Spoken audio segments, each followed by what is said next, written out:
Hi friends, MD Vegan. Breakfast time, and I make a granola with buckwheaties. Here I have a nice little bowl of buckwheaties, and that is easy to make. Yeah? You soak them, you sprout them, you dry them. Takes some days, but it's worth it. It's so much more than a usual buckwheat. Really, it is high in nutrients here by the sprouting, and it's so crispy, so crunchy. And you soak it in juice, in the fruit juice, it gets even more fresh than the original seed. So it's really, buckwheaties are really something I really like. I always have a stock, a little staple there, and well, you find in the video where I show you how to make it in detail. And for now, I just take them together with apples and grapes. These are both seasonal fruits here.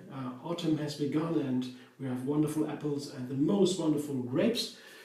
I just have a small portion of each, so all together they build a nice base for my breakfast. The main ingredients, the three parts of my main ingredients, that is the easiest way to me to make a nice meal. If I don't eat just an apple or just a handful of grapes, I begin combining things together, then cooking begins, I guess. And would combine it, so a real combination wouldn't be just two ingredients, because you always find, you can taste the two ingredients, because there are very limited relationships between one and the other, only two. That's easy, we know from relationships. Relationships with two can be complicated, but it gets really complicated when the third person comes into the team. So always one surplus, that's the old story.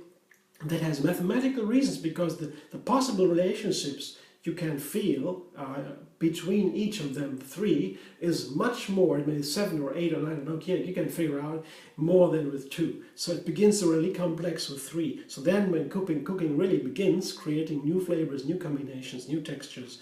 And so that's a little story behind why I take three, because complexity begins, the new flavor begins to evolve, and that's why I always take new ingredients and new combinations to find this endless variety. This is just the base for breakfast now: grapes, apples and buckwheaties, and it is nice to have a little sauce there. And here also I make something new. I have bananas. That is a base I always use for smoothies or for sauces, dressings, sweet ones mostly. Can also be savory, but usually I take it sweet. Very, very healthy, the banana. And that is runny. If I blend the bananas, it gets runny. I can almost drink it. So one way to make it more creamy is an apple. Other ways would be nuts or seeds, but an apple is also very nice. It also these qualities, high fiber, and it makes it a little bit more, well, not like an apple sauce, then you have to have more apples, the different texture. But one apple would be, I guess, enough to make it a little bit more thick. Let's see, I don't know, we'll see. And I put a little bit of ginger in there. The first idea I had was to make something with apple juice, because I had this flavor in my mind, the apple with ginger. It's a very simple juice, but it tastes amazing, because if you put the ginger in the apple juice, it tastes like something like bubbles, like almost like a soda. I mean, really, that's amazing. I had no idea why that happens, but it must be something in the ginger and the apple, the combination. It's really unique. I don't have that in many other flavors, that this fritzing sound feeling becomes. So that's why I wanted to do it, and I thought it would be easier, just take a whole apple and the ginger and the banana. We'll see what happens. I just try it now. Apple, ginger, banana. Let's see. Blender dance, and then we'll see.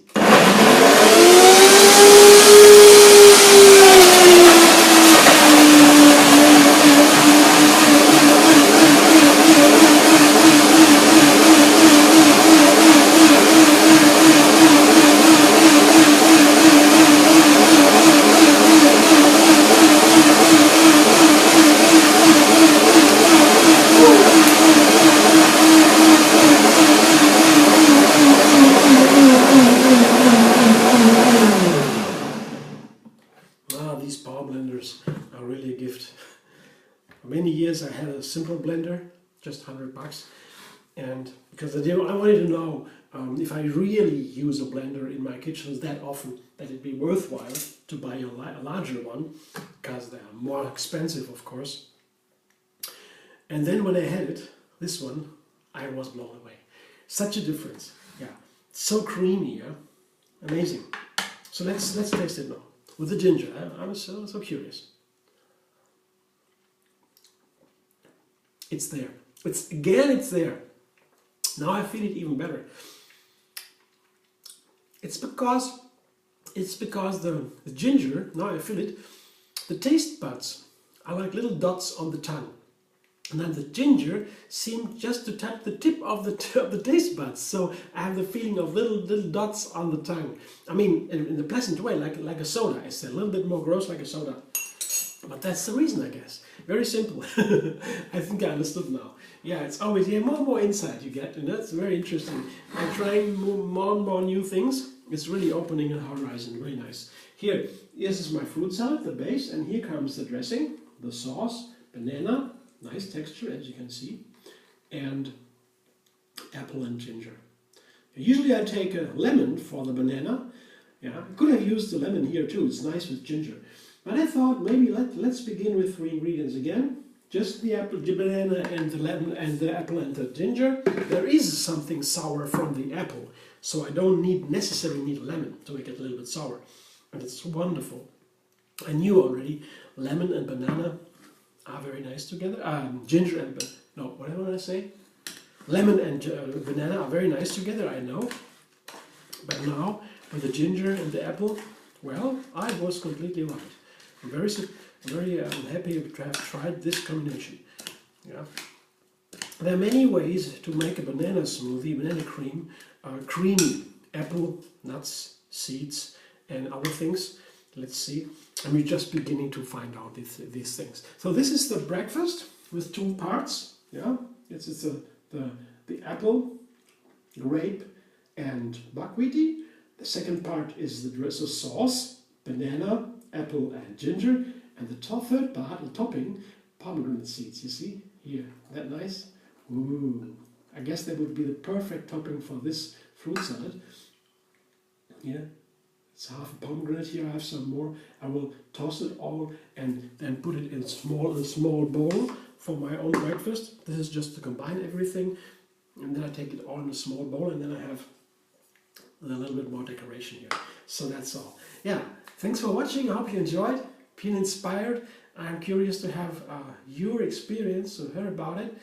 You can also find out new combinations. I would encourage that. I would be very happy to find more ideas, more suggestions from you. And if you like, give me a thumbs up. Yeah? Subscribe MD Vegan on YouTube and get another video every single day. If you push the bell button on the YouTube channel, you get even a notification. And whenever a video comes out, you get an email. Isn't that cool? They do everything. Yeah? And if you want to find me on Facebook, Instagram, Pinterest, Twitter, I'm very glad to see you there too.